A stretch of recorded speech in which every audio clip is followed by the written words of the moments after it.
Sunday night, it's late. This is probably the fourth take of this video that I've done because I think I've had a hard time coming up with the words to really express myself tonight and what it is that I'm feeling. I mean, these videos are meant for me, not necessarily for a general audience, but of course I'm putting them out there to the public, so it's hard for me to be honest and vulnerable in these videos. And actually, it hasn't been hard. It's been very easy for me. These have been really good for me to kind of keep myself on track with my goals. I think this weekend's been a struggle for me because I think that to some degree I have been struggling this weekend with the sense of disillusionment. And I think as a person who's grown up with denial from the youngest of ages as being my main coping skill,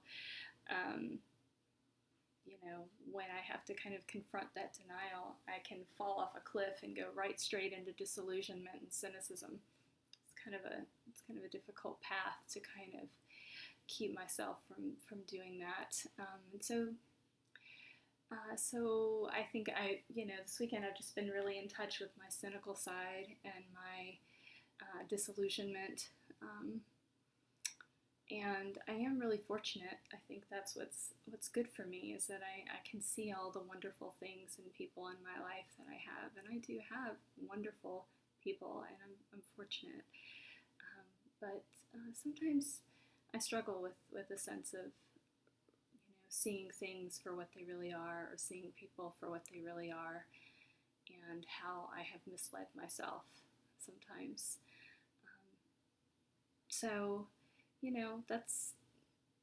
That's kind of, I think in the middle of this enormous crisis, I can revert back to those things. I remember being a kid and looking around at the flawed people in my life and just feeling like that's what this world is about, and struggling with trying to find connection with people and trust, and I've worked really hard as an adult to reconnect with that part of myself, because I do think that ultimately I struggle with the idea that people are really good, but also struggling with the idea that people are really flawed. And when I see that in other people, often what happens inside of me is I reflect that in myself.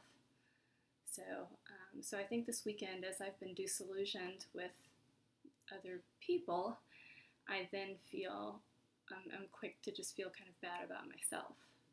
I'm not good enough. I'm not doing enough. I'm not focused enough. I'm not really this enough or that enough. And so I had a conversation with someone tonight, someone new in my life, and they told me that they've really enjoyed the new Instagram page that I have and the couple of videos that I posted on that, which is like my professional Instagram page. And when they were saying that to me, I thought to myself, I'm so full of shit. I just had imposter syndrome up, down, all around. And, I've had to kind of realize, I think, that what my imposter syndrome is all about, of course, is, women are raised to think we're not good enough. But also, I think that recognizing that this weekend I've had a sense of disillusionment and disappointment in some ways with people in my world. But instead of really facing that and what that might mean for me, my go-to response is to turn that inward. And that's a really interesting thing for me to observe. And so I'm talking about this in this video basically to myself. This is like my little journal. And so all I can do is really hope that tomorrow is going to be a better day for me. It's Monday. I've got a full day, like a really long day tomorrow. And I've got a lot of things happening this week, and I have goals and things I need to accomplish, and so I really need to kind of dig deep within me to kind of put this negative thing that I'm in right now aside and focus on, the goals and things that I want to accomplish this week so that I can continue on the path of rebuilding my life on my own terms. And so that's what I'm going to try to do. But as everybody can attest to, it's easier said than done. And, that's one of the reasons that I enjoy being a therapist, because I feel like I'm really in touch with my vulnerability. I'm really good with boundaries. When I'm sitting with a client, I'm there with them. But I am a human, and so there is something that comes from that connection, where I can relate to some of the pain that my clients bring to me, to my office. And, I think it's a nice symbiosis, so to speak. But tonight and tomorrow morning, I need to actively take all this that I'm feeling right now, coming off of this weekend, and just accept it and really work on letting it go,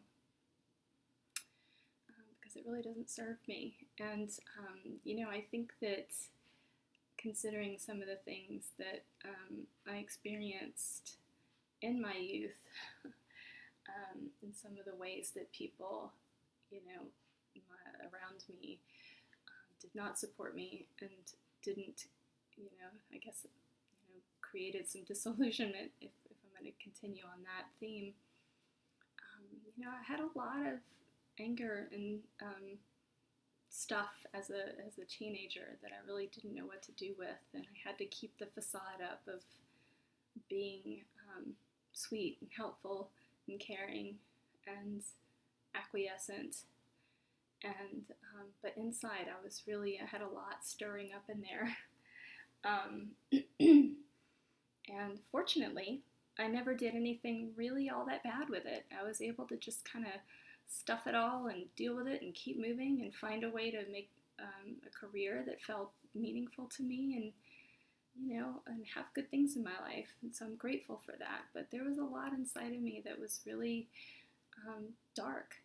And I have to say that one of the things that really helped me with that was just putting a lot of passion into hearing music and appreciating music. And tonight I was on a bike ride, a long one today. And that bike ride started off with a couple of hassles that kind of made it kind of frustrating. But once I got off the ground, I felt good and I felt strong. And there was a time I had originally a playlist that I was listening to that was kind of, I don't know, love songs. That wasn't the playlist, but I kept hearing this kind of sappy shit, and which I love sometimes. I was like, this doesn't suit me. So I put on a playlist, and one of the first songs that came on was the Smiths' Still Ill, which has always been one of my favorite Smiths songs. When I discovered the Smiths as a teenager, I felt like I had, found a part of myself that was missing. So much of the disillusionment that I felt, I could channel into their music, just listening to it and just feeling it. And so today I heard Still Ill, and I just turned it up, even though it's not safe to have music real loud in your ears when you're riding a bike. And I just felt it, and I felt the disillusionment that I'd had over the weekend. I felt that sense of, feeling kind of uncomfortable in my own skin. And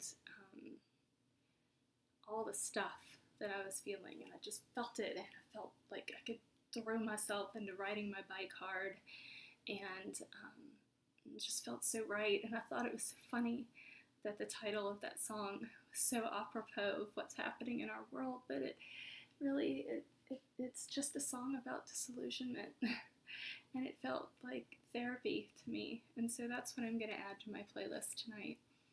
And before I don't really have a mind-body practice that I'm going to share tonight. I am going to write in my journal. I've also had a lot of allergies today, so my throat is a little weird. It's not COVID. It's just bad genetics.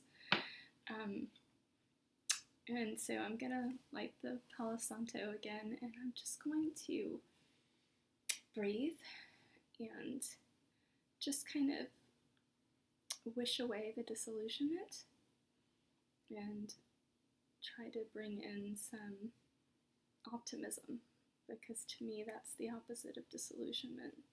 At least that's what comes to mind. So this has been a very personal video tonight, but we all have our vulnerabilities.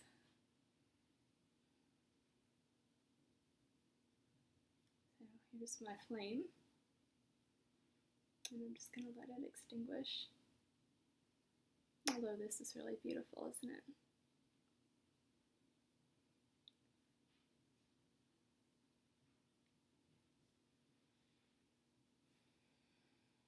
I'm just going to surround myself with this a little bit.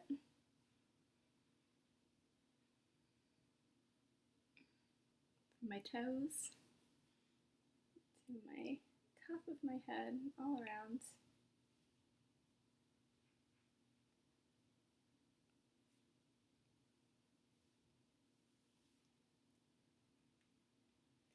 I'm just going to say to myself that I embrace optimism. I embrace optimism in my heart, in my head. And I accept the feelings that I feel right now as being a part of my human condition, but that I embrace some optimism.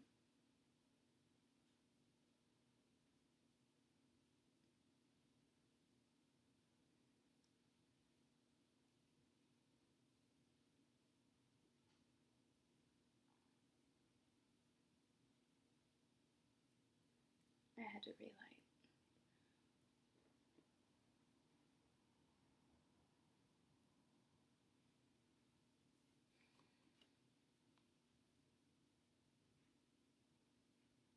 It's my optimism to have,